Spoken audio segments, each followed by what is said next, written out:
The Paul Leslie Hour, helping people tell their stories. And now, your host, Paul Leslie.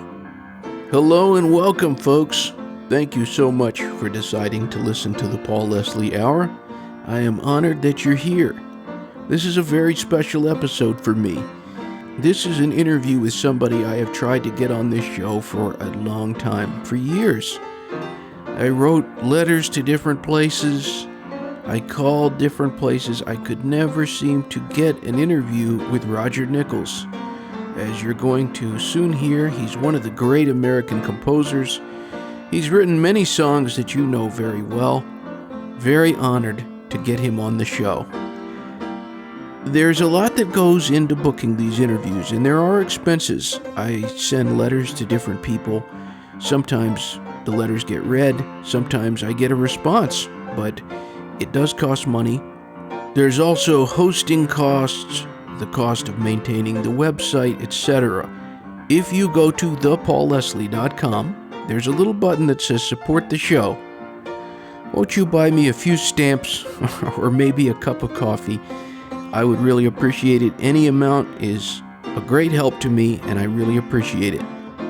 Well, folks, with no further ado, let's get into the show.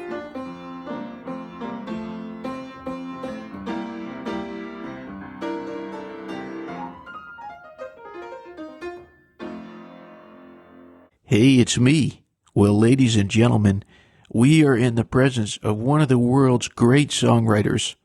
He is a composer, musician, and recording artist. Roger Nichols is here. He is one of the individuals I most have wanted to interview on the Paul Leslie Hour.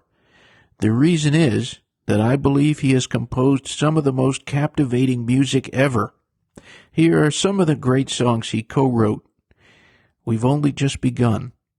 I Won't Last a Day Without You, Rainy Days and Mondays, all of course recorded by the Carpenters. There's also Out in the Country, recorded by both Three Dog Night and R.E.M. And all of those songs he co-wrote with Paul Williams. He also co-wrote Times of Your Life, which was a hit for Paul Anka. He co-wrote that one with Bill Lane. Roger Nichols also records with his own group, Roger Nichols and the Small Circle of Friends. He's talented in many ways. As a musician, he's a multi-instrumentalist, playing guitar, bass, piano, and violin. He is also a jeweler. So, Roger Nichols, thank you so much for being a guest on the show. Well, thank you. It's an honor. So, how are you this day? I'm just fine. It's a beautiful day, and I'm just fine. Oh, that's good to hear. Well, I want you to take us back. What is your most vivid memory from early on? Well, let's start at the beginning. I was signed as a songwriter to R.E.M Records, to Herb Alpert's company. And this was about 1966 or something like that. And I was writing for the Small Circle of Friends, and I started writing with Tony Asher. Now, Tony Asher was the lyricist for the Beach Boys, or some of their songs anyway.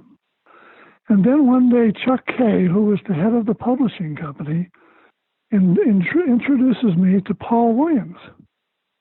And we hit it off right away, and Paul said, well, why don't you play me something? So I played him a melody, and the next day he came back, and he said, I don't know if this is good, but he said, this is what I wrote. And he played it for me. And I said, Paul, I think that's good. We went in the studio that day, and I recorded the demo myself, which is terrible, but I did. And we took it across the street to Tommy LaPuma, who was recording different people, and one of them was Claudine Longet. So I played him this song. He said, this is perfect for Claudine Longet. So within one day, we had a song recorded by an artist. And that kind of kicked off our songwriting career. And from there, we were getting some album cuts, but nothing like a big hit. And then along came the Carpenters. And the Carpenters were looking for material. And in the meantime, Paul Paul and I got this request from Crocker Bank in California to write a song for a wedding ceremony. So we wrote We've Only Just Begun, just the first two verses. Well, they played it on the radio and on television, and Richard Carpenter picked up on it. He said, "Oh, I like that song." And in the meantime, Wells Fargo, Crocker Bank had come back and said, "We want a full song to give to our clientele." So in the meantime, Paul and I had written the bridge in the last verse to We've Only Just Begun. So when Richard called us, I said, "We have a full song." So we played it for him, and the rest is history. Interesting stuff. So yeah. How did you come to learn that you had this ability that you could create your own melodies? Well, I don't know. I grew up in a musical family. My mother was a musical major and he played piano. And my father was a sax player, a jazz musician. Now, that was just on the side. He was a photographer for real. But anyway, I grew up in a musical family, and I played violin all the way through high school. And at high school, I started listening to the records and the radio a lot. And I said, I think I can do that. And little by little, I started writing. And little by little, a small circle of friends came together. And we went into a real recording studio. And I was just knocked out when I heard the small circle of friends over a real recording studio. And from that point on, I just started writing. And who knows? It worked. Indeed. So you would say that writing songs is something, it's more or less, it's innate. It's something that you're either born to do or not. Yeah, I think so. And I know that when I'm writing, I have to be writing for something. I just don't write randomly. And I notice that when I'm writing for something, like the Carpenters, the songs are much better. Interesting. And I always write the melodies first, and Paul would put the lyrics to the melody. You were mentioning just a moment ago that your parents were, you could say, artistic people. Yeah. Were they encouraging of you wanting to do all of these things that are creative? No. My mother said, go get your college degree first, and then if you want to fool around with music, do it later. So I did start to college. Believe it or not, I was a basketball player. And I went to UCLA with John Wooden. And I played for a couple years there, but I was just running up to Hollywood all the time and writing music and doing stuff. And John Wooden said, hey, man, you got to make a decision. You got to play basketball or you got to do something else. And so anyway, I wound up quitting school and started writing music. And what about the music that you grew up with, the stuff that you heard either on the radio or playing on records? What was the stuff that you really liked or that influenced you? I can say for sure Frank Sinatra and, you won't believe this, the Four Freshmen. The Four Freshmen were a singing group, great harmony, great songs, and I just loved them. And actually, the Small Circle of Friends kind of evolved from that group. Interesting. So, the first time that you went into a recording studio, can you tell us what are your most vivid memories of the sights and sounds of that day? Well, it was the three of us. And I was playing guitar, and Murray and Melinda and I went into this recording studio. And Murray's mother set it up. She was a commercial broadcaster, and she set this whole thing up for us. So I went into the studio, and it was a nice-sized studio, not great, but it was Western recording. And we just started singing and playing. And they played it back over the big speakers, and we were all just knocked out because we never heard ourselves through real speakers. And it was right then. That was night and day. So who was the first recording artist, singer, instrumentalist, whatever, the first artist that did one of your songs? Herb Alpert. Wow. Herb Alpert recorded The Treasure of San Miguel in one of his very first albums. I'd been in the studio and recorded this instrumental along with a couple of small circle of friend things. And I was in the publisher's office at R.E.M. Records with Chuck Kay. And I played it for him. And he said, "Oh, that's really good, Roger." And along came Herb Alpert and walked in the room. And Chuck said, "Rog, would you excuse us?" So I went out in the lobby. Next thing I know, I hear this instrumental of mine being played. Next thing I know, Herb Alpert walks out and he says, "Who did you write that for?" I said, "I wrote that for you." He said, "This is fantastic." So I love this thing. So he went in the studio and recorded it. And it was never a single, but it was on his album. And that's how it started. But you want to talk about hitting a home run from the beginning. Herb Alpert is the first person? Yep. That's awesome. And it was after that he signed me as a writer. I love Herb Alpert. What is he like when you're just eyeball to eyeball with him?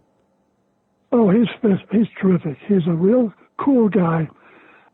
He's not overpowering, but he's friendly, and he's on the target. You know, he talks about music and whatever. You know, he just doesn't mess around. He's a real good guy. He's just a good guy. So now that you're signed to A&M, were you the one looking for songwriting collaborators, or were they looking to match you with somebody? How did it come to be? Yeah, they were looking for me. And like I say, right away, I started writing with Tony Asher. But I know I had one interview with Sammy Kahn.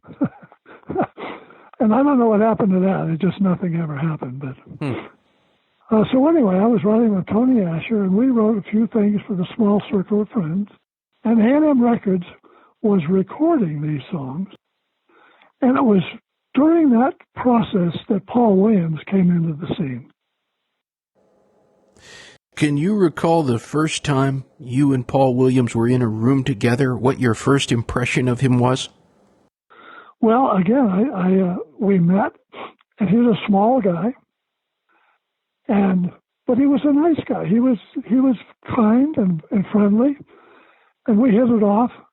And I played him this melody, and he says, "Let me take it home and see what I can do." And that was it. It really wasn't a long meeting at all, you know. And the songs that you guys have brought into the world, why do you suppose the songs of Nichols and Williams have made such an impact on the world of music? Well, let's be honest. It's the Carpenters that really launched our career. Now, the Carpenters' first hit was "Close to You," but Paul and I had the backside. Was "I Kept on Loving You," but then the next single after "Close to You" was "We've Only Just Begun," and Richard to this day says that was their theme song. And "We've Only Just Begun" is now celebrating. It's been more than 50 years now. I know that it was called one of the 500 greatest songs of all time. And in addition to the Carpenters having done it, it's been done by so many great singers. Johnny Mathis, I've heard the Barry Manilow version, Bing Crosby, Jack Jones. Why do you suppose it is that so many great singers have been in particular drawn to that song? Well, I believe it's the melody, to be honest with you, and the lyrics, of course. But my melodies were really avant-garde at the time, but very melodic, and a lot of the melodic singers could sing my songs.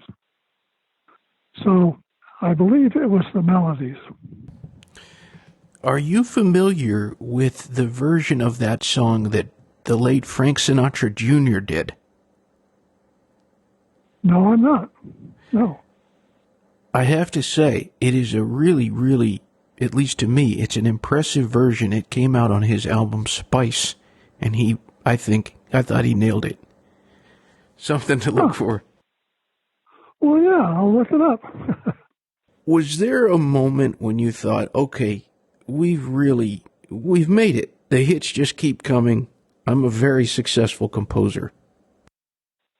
Well, it sort of rolled along, It wasn't overnight. I mean, it was overnight, but it still took some time, because they go in the studio and it takes them 6 months to do an album, And so anyway, by the time of 1970, which is when Rainy Days and Mondays came out, we were pretty well established at that point. And Paul actually was kind of starting to do his own thing. And he and I kind of split up in the 70s. And he went one way and I went another. And that's kind of a shame, but that's just what happened. Do you still keep up with Paul? Do you ever hear from him? Oh, yeah.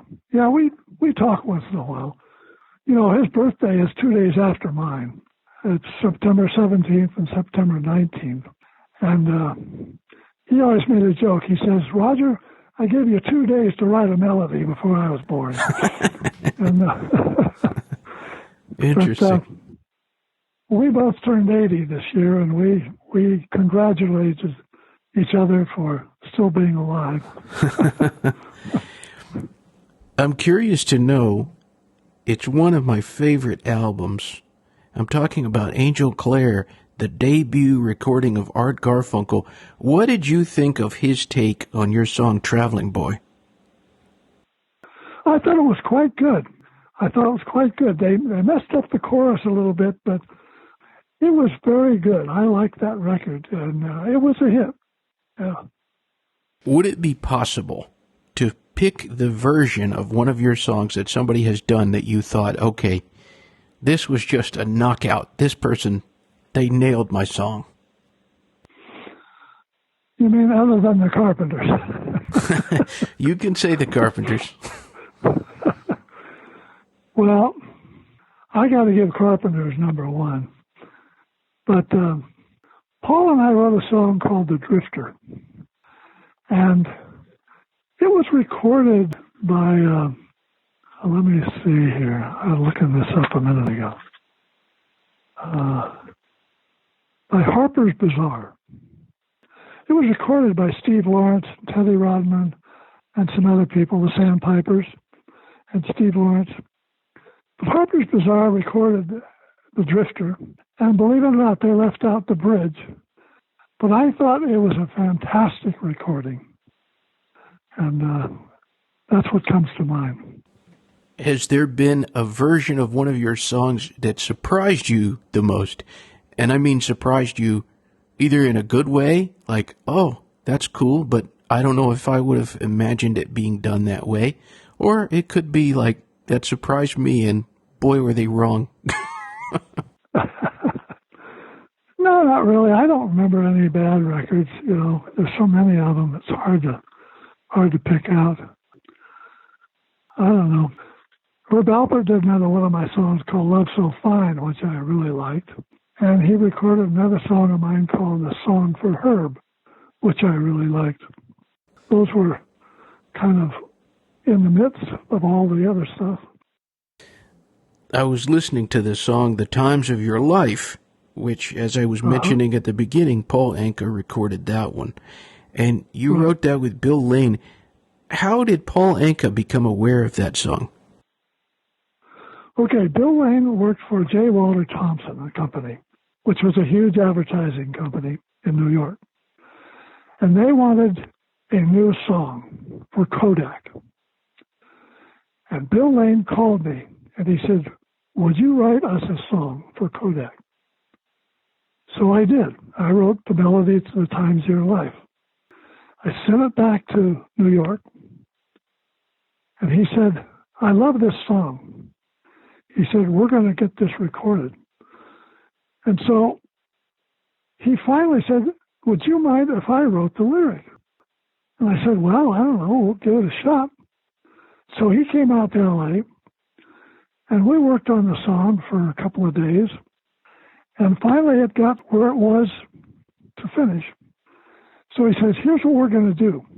We're going to hire 6 major recording artists to do a 2-minute commercial for the radio.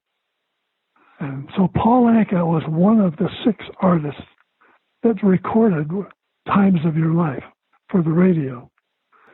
And it became an immediate hit on the radio. So then Kodak got Paul Anka to do some on-camera stuff too, and all that stuff. And Paul Anka to this day takes credit for writing the song, and he had nothing to do with writing the song. He's a jerk. You know. Well, I want the listeners out there to check out R.N., like Roger Nichols, rnstudios.com. Something that you do that is very interesting. You're involved as a jeweler. Now, that started about 30 years ago. Interesting. What but got that? I still do it a little bit now, and I do it during the holidays. But it's just been an avocation. It's been fun for me. It's something for me to do besides music. And I enjoy it, you know. Interesting. Do you still compose melodies a good bit? No, I pretty much stopped when the music business became so weird that even if I wrote something, who the hell would ever record it, you know? Yeah. So I just kind of gave it up. You know, I did 2 or 3 albums for Japan, and I don't know, they were just, I had a fan club in Japan. So the Small Circle of Friends was a big group there. And I recorded 2 different albums of them for Japan. But it was nothing big deal. No big deal, you know. One time I was calling you, it was a couple weeks ago before we were setting up this interview, and you were saying that you were playing tennis that day. Yeah. What would you say you're happiest doing these days? Oh, well, obviously playing tennis is a good exercise for me, but I enjoy it too. I play 3 times a week, old man doubles. But we have an indoor court. I have 2 indoor courts. And we play regularly, so that's fun for me. I still do the jewelry, so I still mess around with that. And I'm kind of an art collector, so I have a pretty fair amount of art around my studio. And I don't know, then I look after my kids, too. I have 3 daughters. And in fact, 2 of them are visiting right now. So anyway, I have my hands full. What is the best thing about being Roger Nichols? Well, I don't know. I obviously the music business is really me. All this other stuff is a sideline, but the music business and writing songs and hearing them recorded is really Roger Nichols. Yeah. I always like to end the interview. I just give the guest the stage. It's not limited to music. It's whatever you want to say to anybody who's tuned in listening to us. What would you say to that person? Well, I would say if you are a musician or you want to write songs, you need to work at it. You need to work at it and spend about 5 years to become a hit songwriter. But in that 5 years, you will learn a lot, and you will know if you're any good or not at the end of 5 years. Interesting. Well, you know, I put all these different labels on you in this interview. I said that you're a composer, a recording artist, a musician. I said you were a jeweler. How would you define Roger Nichols? Who is Roger Nichols at heart? Oh, Roger Nichols is a composer, that's for sure. No question about it. What about one of the greatest composers in the world? Those are my words. I don't know about that. Yeah, those are your words. I won't refuse them. Well, Mr. Nichols, it's been a pleasure to interview you. Well, thank you. It's been my pleasure. Thank you for doing it. Thank you. You're welcome. Ba doodly beep bop dee da dee bumpity boo rapati kanaza jip pop kila kanatsa gil bond good tinga manga but this yeah I guess I get back in I got the inga rock tinga langa bo I can't no goodbye.